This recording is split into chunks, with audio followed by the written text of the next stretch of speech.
Eu não estou ouvindo o retorno do presidente.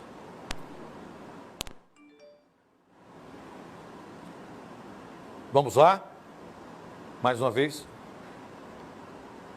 Presidente, primeiro, muito obrigado por sua entrevista, muito obrigado mesmo. Eu não estou conseguindo ouvi-lo, Tecnicamente aqui a gente está tentando resolver. Um assunto que tem gerado muita polêmica é o isolamento social, né? E muita gente é favorável, inclusive algumas autoridades no mundo colocam isso como condicionamento no combate à Covid-19. Mas há também uma preocupação muito grande com relação à economia do país. O que o pessoal tem falado é que a saúde importa mais que a economia e que o senhor estaria mais preocupado com a economia do que com as vidas. Isso é verdade, presidente? Siqueira, não procede. Nós temos dois problemas pela frente do momento. É os malefícios do vírus e o malefício do desemprego. Você não pode tratar isoladamente essas duas questões. Um lado, o Ministério da Saúde está tratando, no meu entender, corretamente o assunto. Alguns acertos foram feitos agora no final de semana, no encontro com vários ministros. O da saúde. Você não pode impor esse isolamento, como alguns estados impuseram, de forma quase que eterna. As primeiras vítimas dessa forma de isolamento, e tem um limite para acabar, não pode durar muito tempo, foram exatamente os informais. É aquele cara que está na rua, está nos estádios de futebol, agora não está indo porque não tem o jogo de futebol, tudo bem, mas é o que está aí fazendo o seu bico. Com problemas de circulação de transporte coletivo, com proibição de qualquer tipo de atividade econômica para essas pessoas, o desespero começou a bater na porta deles. O que eles tinham de economia já se foi. O que se tinha na geladeira já se foi. Eu sabia que isso era uma realidade, fui pessoalmente, no último domingo agora, aqui em Brasília, em Ceilândia, Itaguatinga, e conversei com o povo na rua. Não houve nada preparado da minha parte para que houvesse gente na rua. Eles estavam lá. Alguns poucos estavam tentando sobreviver. E conversei com muita gente nesse sentido. Esse pessoal equivale a 38 milhões de pessoas no Brasil. E nós devemos nos preocupar com eles. Uma boa notícia. Hoje, o Senado aprovou, depois da Câmara, um abono de R$600 para exatamente esses informais. Eu acredito que dos 38 milhões, pelo menos 25 milhões de informais vão buscar os R$600 por 3 meses. Por 3 meses. Isso equivale, a uma despesa mensal, que é do contribuinte, de 15 bilhões de reais. Mas a questão do emprego é uma preocupação nossa. O que o povo mais pede para mim é voltar a trabalhar. Nós sabemos, esses dados estatísticos são do mundo todo, quem tem 40 anos para baixo, a letalidade é quase zero. Quem tem 10 anos para baixo é zero. De 10 a 40 é na ordem de 0,2%. É mais ou menos o seguinte, cada 500 que contrai o vírus, um pode realmente perder a sua vida. E esse geralmente tem outros problemas de saúde. Então você não pode impor uma quarentena maior do que já está aí, porque esse pessoal vai ter dificuldade para sobreviver. E os R$600 do governo ajuda, mas um pouquinho do que eles necessitam. Uma das pessoas que eu conversei agora em Taguatinga, ou Ceilândia, não me recordo, ela falou claramente, olha, eu sou responsável por alimentar 9 pessoas na minha casa. Entre essas 9 pessoas, vários netos. Não está dando mais. Não tem mais o que comer em casa. Então esse problema que nós temos. Não é economia e vida. Logicamente a vida é mais importante do que a economia. Mas se o desemprego vier como está vindo de forma violenta, dado ao não afrouxamento de algumas regras agora, vamos ter um problema seríssimo de amanhã para depois, que será as consequências do desemprego. Fome, miséria, irritação, depressão, e não sabemos onde isso pode desaguar. Presidente, me permita uma pergunta, o senhor disse o seguinte, para quem é atleta como eu, o senhor dizendo que é atleta, não vai passar numa gripezinha. E eu que não sou atleta, o que é que eu vou fazer, presidente? Olha só, se você não é atleta, tem problema de saúde, você tem que se preservar e muito. E outra coisa, Siqueira, olha só, ninguém está dizendo que, por exemplo, você ou eu, quem está nos ouvindo, não vai pegar a gripe, esse vírus, né? Esse vírus. Quase todo mundo vai pegar. Quase não vai pegar. O que o governo está tentando fazer, os outros países fizeram, é fazer com que nem todos peguem ao mesmo tempo, porque tem gente que vai precisar de um atendimento médico e os hospitais estão superlotados. Sem o atendimento médico, a tendência de morrer aumenta. É esse o trabalho que se faz. Só que essa curva não pode ser esticada, né, de forma tão drástica, de modo que o desemprego venha de forma galopante. É esse o trabalho nosso. A questão de atleta. Eu disse sim. Eu, por exemplo, que já fui atleta, acabei de fazer 65 anos. Levei uma facada recentemente, resisti. Tá? Para mim, se esse vírus pegar em mim, eu não vou sentir quase nada. É isso que eu falei. Não falei que é uma gripezinha para todo mundo. A empresa distorce. Como você deve ter visto na Folha de São Paulo de hoje, dizendo que eu fui passear em Ceilândia. É falta de caráter desse jornal. Fui passear na Ceilândia domingo. Domingo eu tive que ficar em casa com a minha família para ver o povo. Sentir falar. Eu fui lá. E mais ainda, falei no vídeo meu que foi uma experiência que eu tive e todos os políticos deviam tê-la. Para ver como é que está o povo no final da linha. Para ver como eles estão reclamando pela falta de emprego informal, estão com problema de levar um prato de comida para dentro da sua casa. Presidente, me permita. As pessoas que se aproximam de mim sempre perguntam: Siqueira, será que o presidente Jair Messias Bolsonaro não tem uma informação privilegiada e por isso tem essa segurança em falar que, né, que não é tão perigoso quanto se desenha na imprensa, que não é tão aterrorizante quanto se desenha na imprensa, porque, lamentavelmente, ligar a televisão hoje é um desespero, principalmente para os mais velhos, né? Porque morreu um, morreu dois, Itália morreu três, na África morreu outro, nada, enfim.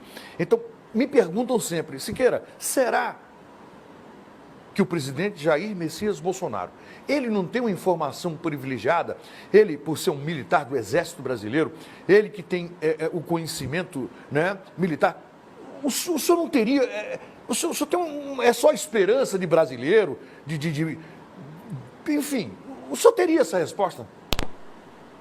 Olha, o que eu posso dizer é o seguinte, né? O pânico é uma doença. O povo entrando em histeria, tá? Os malefícios desse clima serão muito maiores do que o do próprio vírus. Tá? Eu tenho 65 anos. Se fosse algo terrivelmente mortal para mim, obviamente que talvez eu estivesse na rua, mas eu sou chefe de executivo. Eu sou o líder de uma nação. Eu tenho que estar do lado do povo brasileiro. E assim eu estou me comportando. Tá? E eu quero dizer ao povo que esse vírus, né, pelo menos 60% da população vai contraí-lo. Logicamente, você tem que evitar que ele se instale em você. Mas você não tem que viver num clima de pânico, um clima de terror. Não sai de casa, álcool gel até para dar um beijinho na esposa, ou da esposa dar no marido. Você tem que tirar esse clima da sua cabeça. Fora disso, você não vive.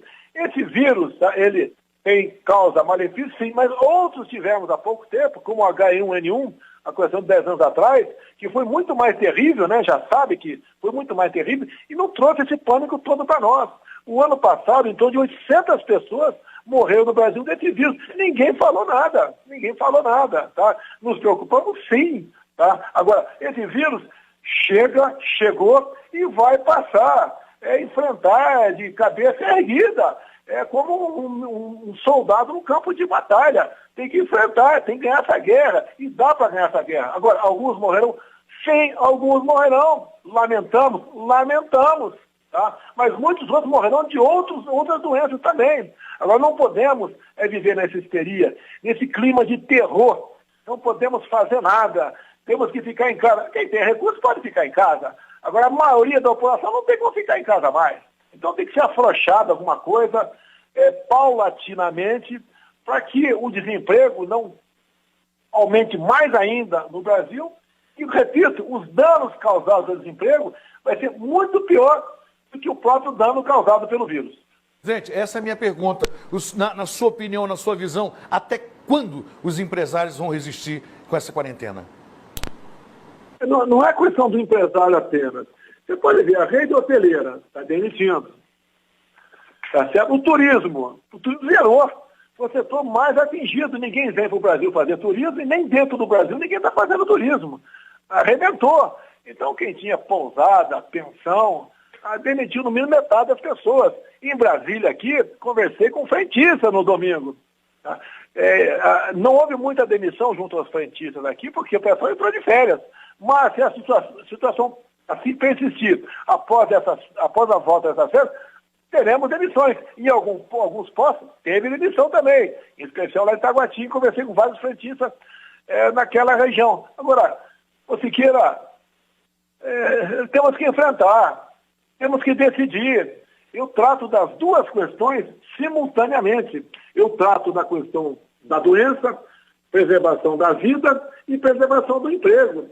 E você sabe que o povo, passando necessidade grave e uma quantidade enorme da população, nós não podemos ter saque, invasão de supermercado. Que já começou, né?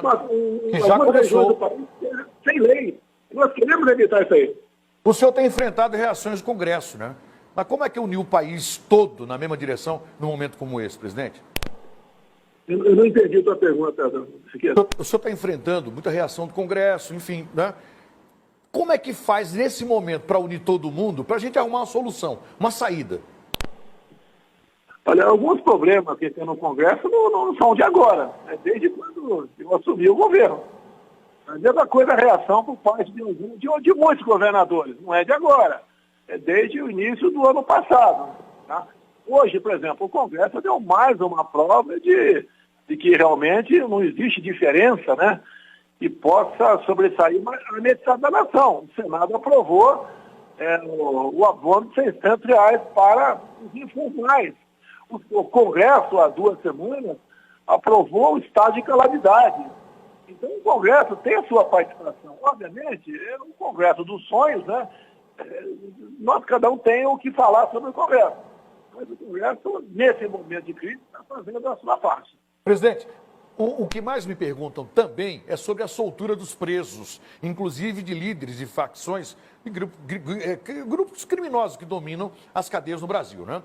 E tudo por causa do coronavírus. Eu queria a sua opinião. O que é que a gente vai fazer? Olha, a decisão não foi do governo federal, não foi do Ministério da Justiça, veio do Conselho Nacional de Justiça. Eu, depender de mim, não soltaria ninguém. Afinal de contas, eles estão muito mais protegidos dentro da cadeia, né? Porque nós proibimos as visitas íntimas, proibimos as visitas também nos presídios, de modo que eles estão bem protegidos lá dentro. Tem comida, não estão informais, né? Tem tudo para ir lá dentro. Eu não permitiria, porque quando sai, como muitos, a grande maioria também não tem emprego, não tem como entrar na informalidade, né? Porque não tem o que fazer, eles vão engrossar, no meu entender, aqueles que vão cometer delitos. Então, no meu entender, é uma decisão errada, equivocada por parte do CNJ. Presidente, já começa a aparecer algumas mortes por outras causas, né? Causa-morte, e estão colocando na conta do coronavírus. Eu vou dar um exemplo do que aconteceu no final de semana em Pernambuco. Vamos conferir se procede. Um borracheiro, trocando um pneu, estourou no rosto dele, a calota, enfim, o pneu, e no atestado de óbito dele colocaram como coronavírus. O senhor tem conhecimento disso? Se realmente estão botando na conta do vírus?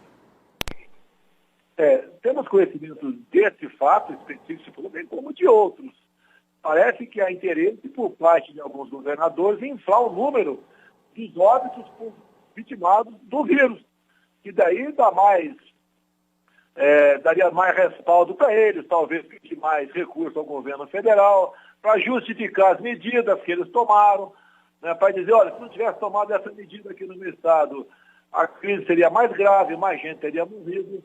Agora, nós sabemos que um óbito, né, não pode ser lavrado dessa maneira. Agora, por outro lado, você vê no atestado de óbito, nós vimos várias infidelidades. E a imprensa, o próprio governo, pega aquilo, finalmente. Tá? E entra como Covid-19. Isso não dá certo fazer. Isso é uma prática que está sendo usada por política, mas para fazer politicagem e justificar as medidas equivocadas que alguns governadores ou prefeitos tiveram nessa região. O ministro Paulo Guedes, né? Ele acredita, ele está muito confiante, graças a Deus que está, né? E precisamos ser confiantes, que o Brasil se recupera em menos de um ano. De um ano, depois dessa crise toda. O senhor também está confiante? Olha, conversei com ele hoje sobre essa questão. As medidas tomadas por ele, olha só, pode chegar, somando tudo, por volta de 800 bilhões de reais. Tá? Falou alguma coisa reservadamente, me permite não te dizer, tá? Mas o que ele expôs para mim hoje, essa possibilidade de recuperar em um ano, né, a economia é possível. Nós daqui, quando acabar essa crise, né, mais um ano, voltarmos ao estágio que estava em janeiro agora. Isso é possível, sim. Afinal de contas, como eu conversei com o Tarcísio hoje da infraestrutura, né, os nossos portos, né, cresceram 20% agora nesse último mês de fevereiro. Cresceram 20% com a questão do vírus aí presente. Então, o Brasil é um país que ele funciona nessa área, né? O nosso agronegócio dá um grande exemplo nisso. Os nossos caminhoneiros que enfrentam dificuldades nas estradas, com os restaurantes fechados, por casa de autopeças, por racharia fechada, também estão enfrentando esse problema, também, né? No meu entender, medidas exageradas por parte de alguns governadores e alguns prefeitos, mas tem mostrado que a nossa economia está reagindo. Agora, aqui dentro, nós sabemos que eu não tenho o número exato, mas, por exemplo, venda de carro deve ter caído 50%. Tá? Vários restaurantes, caiu aí 90%. Turismo, caiu 1%. Tá? Outras atividades, que eram um pouco menos. Eu ouvi, Siqueira, acredite, a polícia indo prender um barbeiro que estava cortando o cabelo do vizinho dentro de casa. Esse é absurdo. Chegou para mim informações, vimos fotografias do prefeito que resolveu botar caminhões de terra na entrada da cidade, para ninguém entrar na cidade dele. Se uma grávida tiver que sair para ir para o hospital, não vai sair. Se alguém sofreu um infarto, não vai sair da cidade também. Vi também um município do Rio de Janeiro que o prefeito determinou. Carro de placa de outra cidade não circula na minha cidade. Tá? O governador do Rio proibiu o transporte intermunicipal. Então o pessoal que mora na Baixada Fluminense não pode ir para o centro da cidade. E 40% dos enfermeiros dos hospitais moram na Baixada Fluminense e trabalham na capital. Então essas medidas todas que têm que ser evitadas de qualquer maneira para que o colapso não aumente. Então o Guedes tem sido um aliado excepcional nessa questão. Mostra-se uma economista realmente que tem coração. Não apenas números estão na sua cabeça, tem coração, tem um espírito humanitário enorme, dado as medidas que ele tem tomado. Ao conseguirmos aqui furar o estado de calamidade, tá? Não está faltando recurso para a saúde e o desemprego, e combater o desemprego. Presidente, eu não vou tomar mais o tempo do senhor. Eu sei que o senhor está numa missão daquelas, né? Uma das mais difíceis, acredito eu, para um gestor político. Eu queria convidar só o meu elenco para agradecer ao senhor, esse tempo que o senhor deu para nós, muito obrigado.